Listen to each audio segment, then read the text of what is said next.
and I have somebody very special for you to meet. Say hello, Becky C. Hi. And we have something totally batshit crazy for you guys today. The B67 TV tower.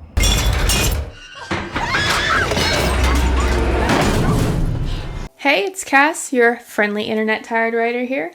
I'm tired, I'm a writer, you get it.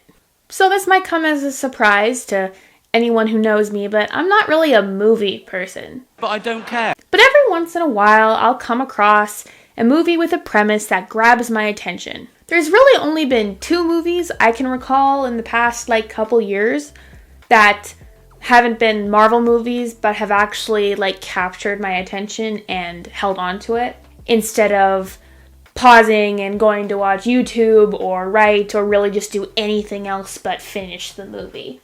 And one of those movies, the movie I'm going to be talking about today, which I'm sure you can guess, is Fall. I legitimately thought that I wouldn't last 5 minutes, but something strange happened. I actually kept watching it. Who knew? The first scene hooked me. It terrified me. I had a visceral reaction to it. I was stressed this entire movie. Probably not good for my blood pressure.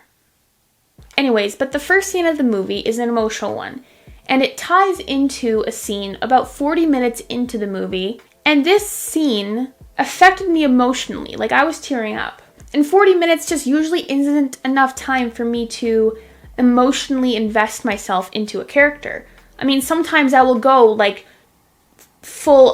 whole 2-hour movie and not care at all about the characters I'm following. I just don't get attached to them. But because this movie is a thriller and it taps into the emotion of fear, I think that bonded me somehow to these characters and influenced an emotional connection. Also, side note, I watched this movie the first time by myself and then the second time with my family. My dad got about 3 minutes into it because it freaked him out. And my mom and my brother just freaking predicted everything and made fun of it. And it was a horrible experience and made me really insecure about my initial reaction to this movie. Because, it's not that I didn't predict some of the things that was going to happen, but I was still stressed out during it because it was a thriller. And my mom and my brother were just laughing and eating grapefruit, so I feel real good about my reaction to this and my analysis.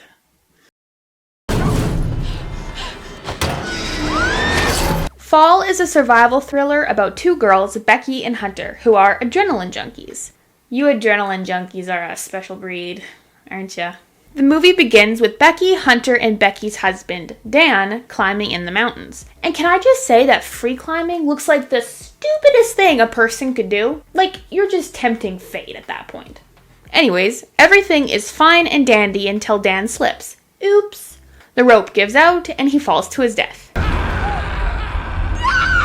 Yikes, that definitely gave them some trauma.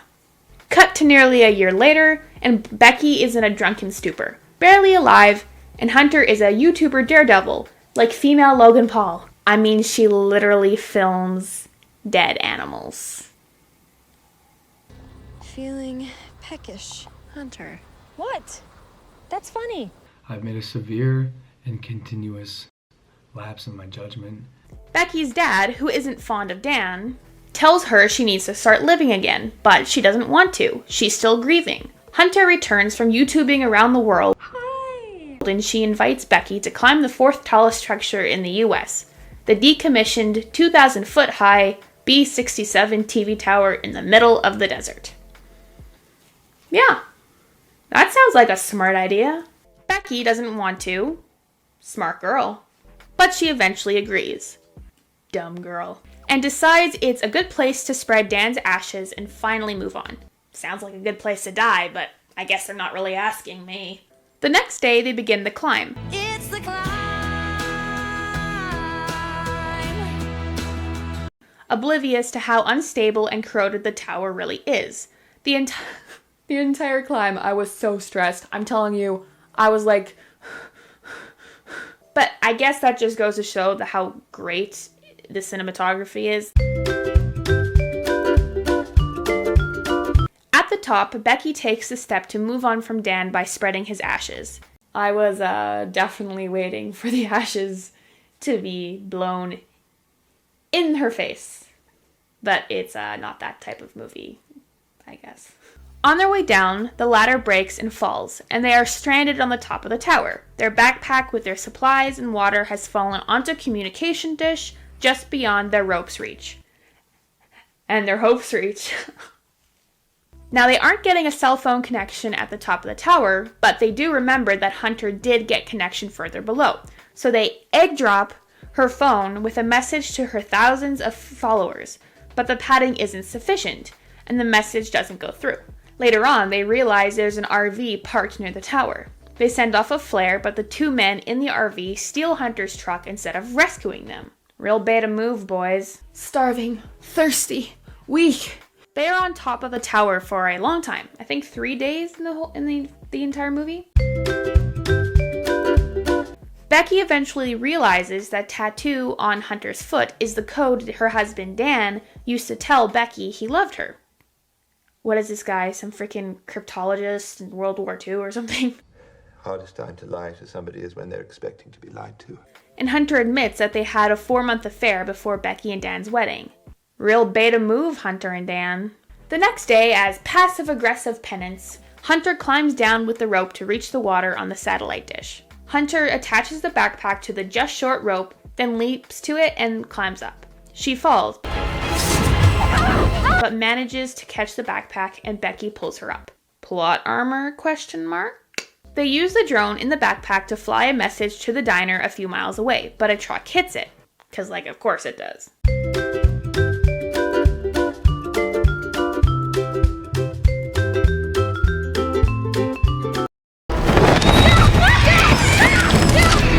Now they have been stranded for days with no food and little water. But Becky, during a lucid moment, realizes that she has been hallucinating Hunter's presence since she went down to grab the water.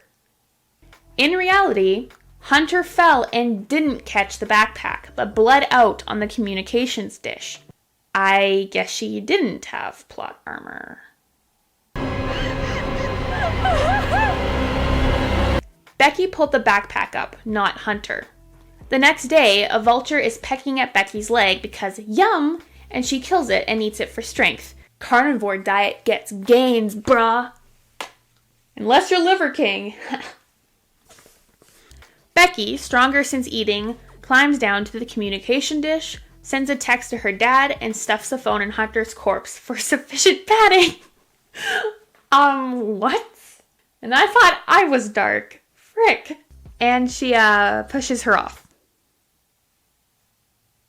Becky's dad is alerted and tells the authorities, and the movie ends with Becky rescued and reunited with her dad. Almost dying in the desert fixes your daddy issues, kids. For legal reasons, that's a joke. I don't get emotional when I watch TV shows or movies very often. I teared up when Derek from Grey's Anatomy died. Oops, spoiler. I teared up when Tony Stark in Endgame died. Oops, spoiler. And I kind of teared up when Peter Parker died in Infinity War, which is arguably the saddest moment in the entire MCU. Oops, spoiler. Let me clarify this. I barely teared up for any of these instances. I don't cry over fictional characters. I will over fictional animals, but not characters. So, while Fall didn't make me cry, it did make me emotional. Never happens to me. Which is saying something because at that point, I had only been following Becky and Hunter for 40 minutes. When Dan died in the first 5 minutes of the movie, I felt the terror the characters felt. So when Hunter and Becky climbed the tower and spread Dan's ashes and Becky lets go of Dan, I got emotional. It affected me. But why did Dan's death affect me? And why does Becky letting him go affect me? And why, when we find out that Hunter isn't alive, why did that affect me? Why did I get attached to characters in a random movie when it can take an entire franchise of movies for me to even tear up when one of my favorite characters of all time dies? Tell me why! I think it all comes down to fear. Boo! Nobody else is that stupid. Now, I'm not a director, so I don't really actually know what made this scene so effective, but I felt afraid. When they were hopping from the rocks, when Dan slipped and fell, I was like, oh, what's gonna happen? I wasn't expecting him to die in the first 5 minutes of the movie. I thought that Becky and Hunter's terror and fear was going to be short-lived. I thought it was gonna be all okay. Then again, I don't watch a lot of thrillers, but still, I just didn't expect him to die. I was shocked. I had essentially gone through that trauma with Becky and Hunter.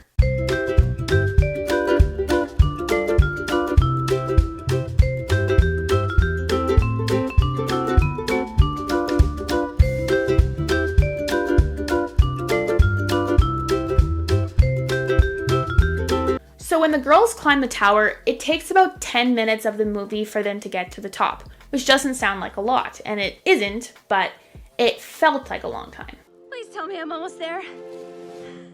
The entire time they're climbing, they're completely oblivious to how unstable this tower is, but we as the audience, we see the rust, the rusted metal, we see the corrosion, we see the screws fall out and loosen. We see metal bits slip, and it feels like it could fall at any minute.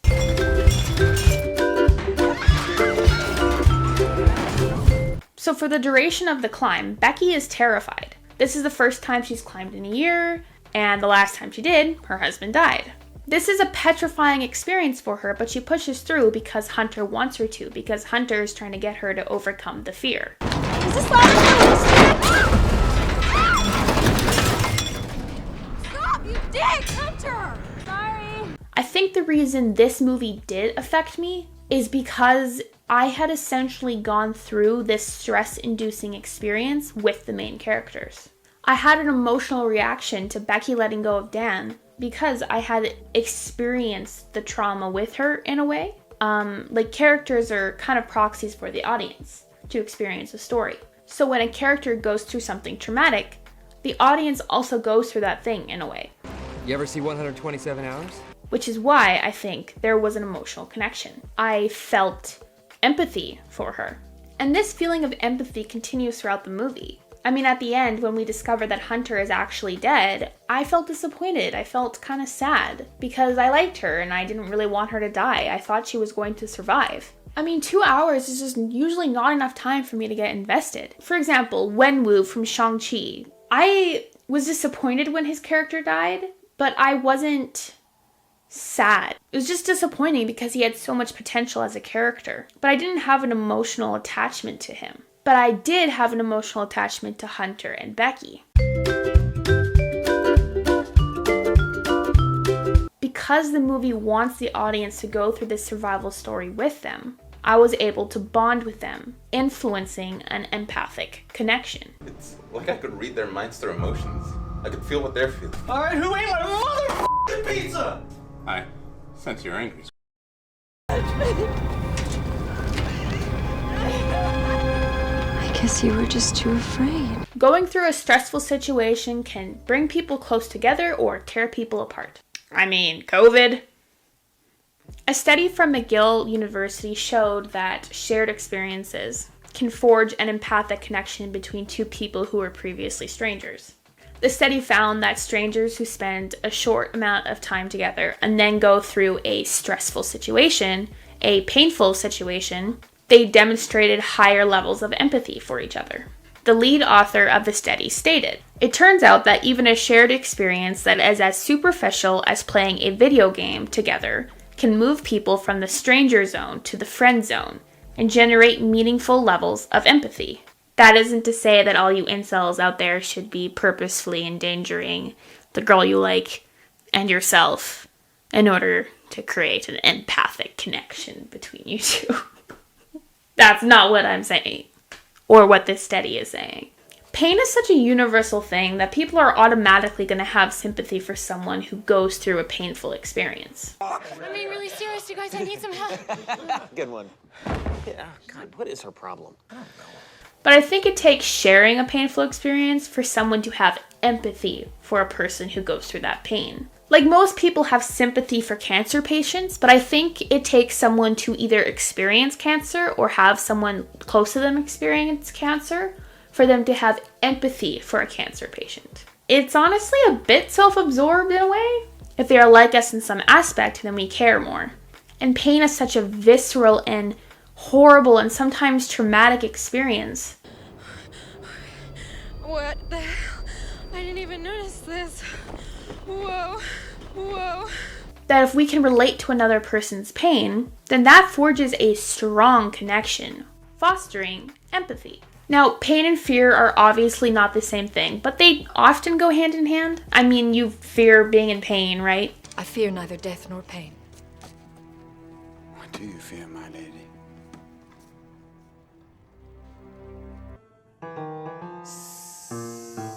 But I think it's logical to assume that if you have empathy for a person who goes through pain, the same pain that you go through, then I think it's fair to say that you can have empathy for someone who goes through the same fearful situation that you do. And while of course you don't actually go through the perils a movie character goes through, if the filmmaking is effective, it can feel like you are going through that situation.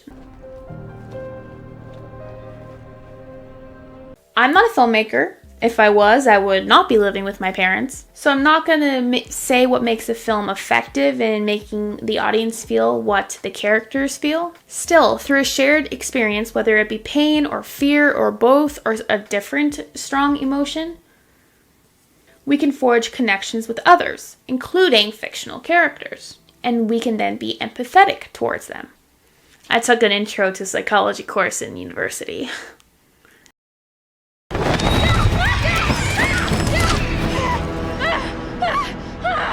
People crave connection. I mean, that's what writing is mostly about. The author connects to the characters, and the characters connect to the reader. I mean, I love when readers connect to my characters, even if the characters they connect to are a little bit more psychopathic. I appreciate you, but I also fear you. Authors have an advantage over filmmakers. I think it's generally easier to imagine yourself experiencing a narrative in a book than it is a movie, because you don't have to look past actors' faces and names, and you can place yourself either alongside the main character or as the main character in some cases. So, in other words, you can kind of experience what they experience. But you have to walk 1,000 miles in my shoes just to see what it's like to be me. Now, fear is a very effective tool to forge a connection between the reader and the characters in a short amount of time. I'm not going to tell you how to make your audience afraid, because I think that writers will have different methods, and some methods might not jive with certain writers, and I think it just kind of also depends on who your readers are. So I'm really not going to get into that because I'm not an expert. But what I'm saying here is that there's a reason that a lot of characters are introduced alongside or through a strong emotion, because it works. Many narratives use grief when a character's loved one dies early on. I mean, think Peter Parker and Uncle Ben. It motivates the characters, and it's something everyone can understand. I mean, even if you haven't lost a loved one, we all fear losing a loved one, right? Your mother is dead. Romance movies do this too. When you have a meet cute between the protagonist and the main love interest near the beginning of a movie, if you can manage to make the audience swoon for the love interest, that's the same thing. You're investing them into the characters, into the narrative. It's an emotional connection. It's investing you into the story. Now, this isn't to say that writers can laze out on crafting strong characters with very well-developed personalities in favor of opening a narrative with a strong emotion, because I doubt a reader will forge a connection with a plank of wood. But I think it'll be more suitable for this assessment to simply refer to her as Plank. Even if they were transported into the book and literally had to face down a dragon with that plank of wood character. Develop your characters, give them arcs. Don't try to force the audience to care for the characters right off the bat. Especially not off of their personalities and their backstories, because that can trap you into having to write characters with certain traits and certain backstories.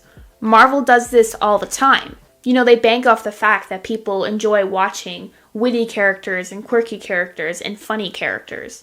You don't need to do that. You know, Fall didn't force us to care for the characters.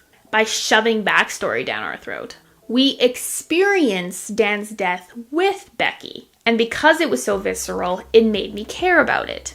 And subconsciously, it made me care about her. And throughout the movie, because I was experiencing Hunter and Becky's stress and fear, I cared when it was revealed that Hunter died. With a roster of strong characters, stories can connect to the audience using love, grief, pain, any other strong and universally felt emotion. Fall used fear. They're waiting for you to give up so they can attack. Survival of the fittest. Fall is one of those movies I could not look away from. It stressed me out, which is saying something because movies don't usually have any impact on my physiological being, but it also showed me something that I had never really thought of before. That experiences steeped in strong emotion are an effective way to connect your audience to your characters in a short amount of time. Just put your character through a horrific and terrifying situation and traumatize them. Your readers will thank you. They probably will. Everyone likes to joke that writers are the psychopaths, but readers, I know you guys like to cry over your favorite character's pain. I know you do. So don't even think that we're the messed up ones. I think it says a lot about the human race that we need a horrifying and low-key traumatizing experience to empathize with people. I'm done ranting now. Well, I hope you enjoyed that. Another reminder, this is all my opinion. I am not an expert in anything, so don't take my word as gospel, but I am definitely correct. Now for some self-promo. Woo! I wrote 5 books, a literary anthology full of poems and thoughts and rants and ramblings, a little bit like my videos, and 4 fantasy books. This is a trilogy, this is a standalone, it's all set in the same world though. It's epic fantasy, so if that interests you, there is a link to all 5 of my books in the description below. The recommendation of the week is running, specifically when you're upset. It hits different. Thanks and see you next time. There's always gonna be another mountain. I'm always gonna